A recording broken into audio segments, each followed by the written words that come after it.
Subscribe if you hate Karens and comment what country you're watching this video from. My Tuesday was shaping up to be perfectly ordinary. The kind where the coffee tasted just right, the commute was surprisingly light, and my coding was actually flowing. I was knee-deep in debugging a particularly nasty piece of algorithm when my phone buzzed. Unknown number. I usually let those go to voicemail, but something felt different, a prickle of unease. I answered. "Hello, Kyle Thomas speaking. Kyle, it's Karen Miller." From next door. Her voice was tight, strained, and already sending warning bells clanging in my head. Karen. My neighbor. The human embodiment of passive-aggressive HOA notices and side-eye glances. We'd exchanged maybe 5 words since I moved in 2 years ago, all of them dripping with thinly veiled disapproval. Karen, I replied, keeping my tone neutral. Is everything all right? All right? No, nothing is all right. You need to leave. You need to leave this neighborhood, Kyle. I frowned, glancing around my cubicle, half expecting to see my coworkers staring. I'm sorry, I don't understand. Leave the neighborhood? Why would I do that? Then came the onslaught, a torrent of barely coherent, racially charged vitriol that left me reeling. Words I hadn't heard spoken aloud since dusty history books, aimed directly at me.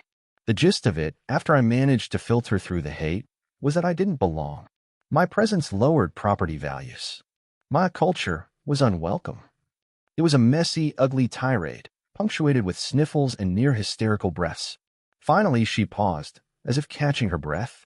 I'm giving you a chance, Kyle. A very generous chance. I'm willing to buy your house. For $1,000. I almost laughed. $1,000? For my house? The house I'd poured my savings into, the house I painstakingly renovated, the house that was finally starting to feel like home? It was absurd. It was insulting. It was so outrageously offensive that for a moment, I was speechless. Karen, I finally managed, my voice dangerously low. Are you serious? Dead serious. Take the money and go. You don't belong here. Otherwise, I'll call the police. The threat hung in the air, thick and heavy. I should have just hung up. I should have ended the call and blocked her number. But something snapped. The sheer audacity of her demand, the venom in her voice, the casual racism, it all coalesced into a simmering rage. You know what, Karen? You go right ahead and call the police. I'll be waiting. And with that, I ended the call. My hands were shaking as I placed the phone back on my desk. My heart hammered against my ribs. $1,000. The nerve of that woman. I tried to refocus on my work, but my mind was racing. What was wrong with her? I figured it was just some sort of sick joke or a deeply disturbed prank. I was sure she wouldn't actually call the police. I mean, what would she even say? I belong here and I'm not going anywhere. The rest of the workday crawled by. Every ring of the phone, every ping of an email sent a jolt of anxiety through me. I kept expecting to see flashing lights in my rearview mirror on the drive home. But nothing happened. The evening was quiet. I cooked dinner, watched some TV, and tried to convince myself that it was all a bizarre, isolated incident. Maybe she'd regret it in the morning. Maybe she'd even apologize. I was wrong. Just as I was settling into bed, a loud pounding on my door jolted me awake. I peeked through the peephole. 2 police officers stood on my porch, their faces grim. My stomach dropped. This was really happening. I opened the door. Officers, is there a problem? Mr. Thomas? One of them asked, his voice flat. We received a call from a Karen Miller. She claims you're harassing her, that you're trespassing on her property. I stared at them, dumbfounded. Harassing her? Trespassing? This was beyond ridiculous. Officers, that's not true. I haven't even spoken to her in weeks, aside from a phone call earlier today where she demanded I sell her my house for $1,000. The officers exchanged a look. The other officer spoke up. She also stated that you were causing a disturbance and refusing to leave when asked. I sighed. Look, officers, I think there's been a misunderstanding. Karen Miller is my neighbor. I live right here. This is my house. I can show you the deed if you like. The only disturbance is her calling me with these insane demands. We're just responding to a call, sir, the first officer said, his tone softening slightly. We need to hear her side of the story. They walked next door, leaving me standing on my porch, shivering in my pajamas. I could hear raised voices, snippets of Karen's frantic, high-pitched complaints. He refused, causing trouble, needs to leave. After what felt like an eternity, the officers emerged, their expressions even more perplexed than before. They approached me. "Mr. Thomas," the first officer said, "Ms. Miller's story doesn't quite add up. She seems agitated. We'll need to ask her some further questions." I watched as they returned to Karen's house. This time, they stayed longer. I saw them lead her out, her eyes wide and unfocused, her hair disheveled. She was ranting, gesturing wildly in my direction.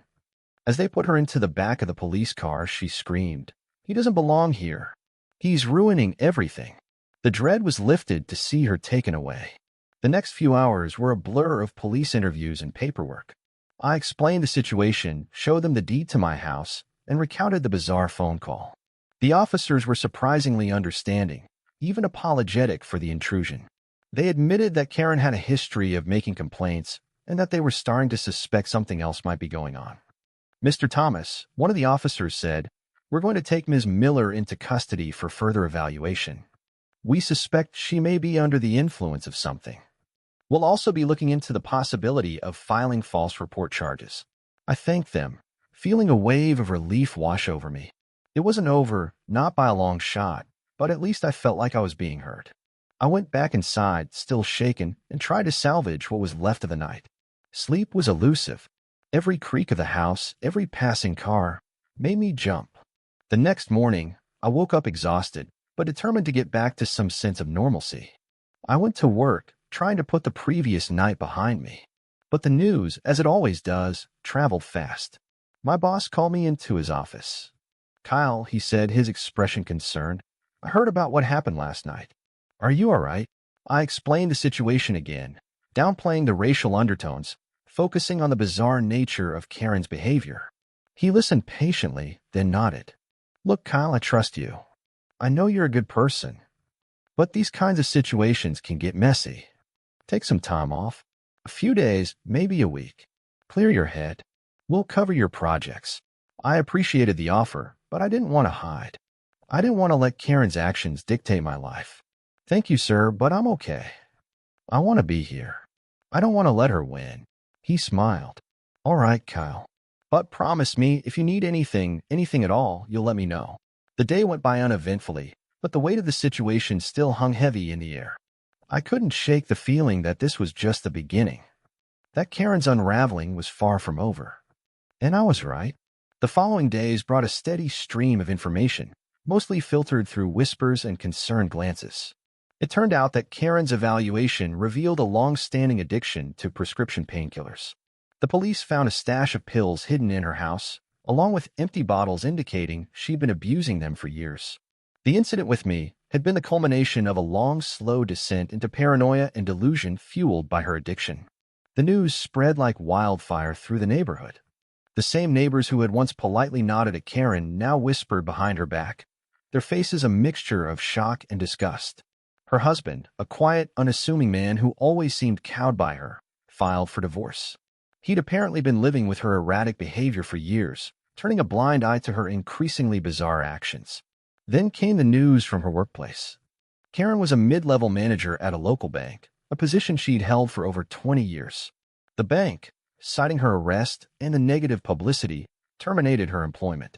It was a swift and brutal fall from grace. I watched it all unfold with a strange mixture of pity and anger. Pity because I could see the human being beneath the layers of hate and delusion, a woman struggling with addiction and a crumbling life.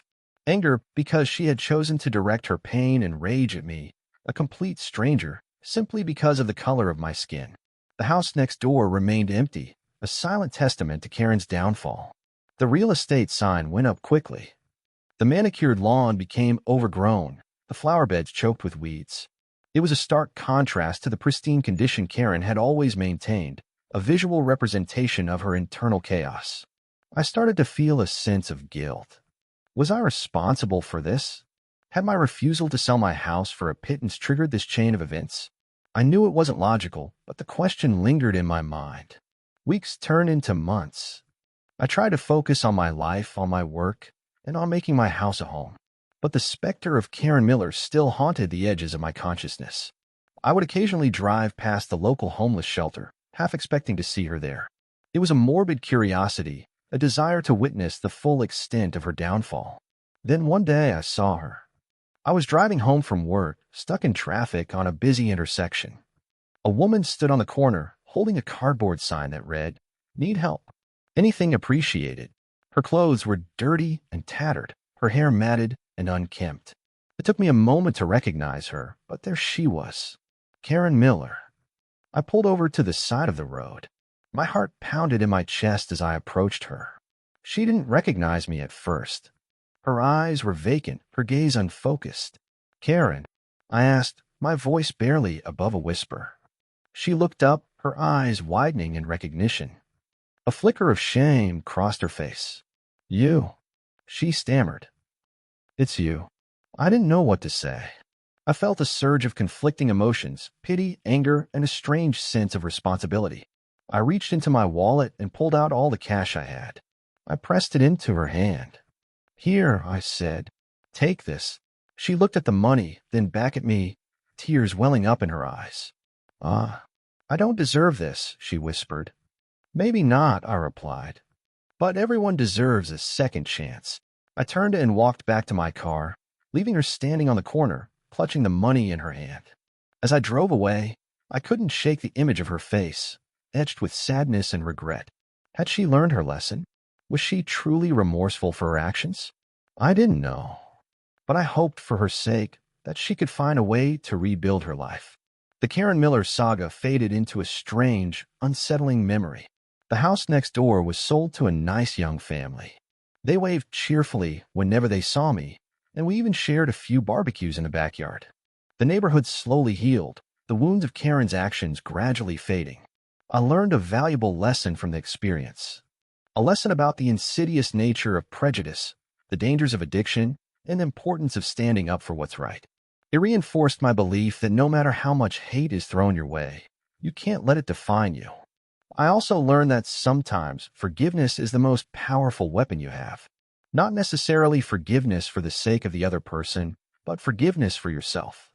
To release the anger, the resentment, and the bitterness that can poison your soul. I don't know what became of Karen Miller. I never saw her again, but I hope wherever she is, that she found some measure of peace, that she confronted her demons and found a way to live a life of compassion and empathy. And I hope that her story serves as a reminder to us all that hate and prejudice have no place in our society, and that we must always strive to be better, more understanding, and more accepting of one another. My life in the neighborhood has moved on for the better. I have great neighbors and a great community.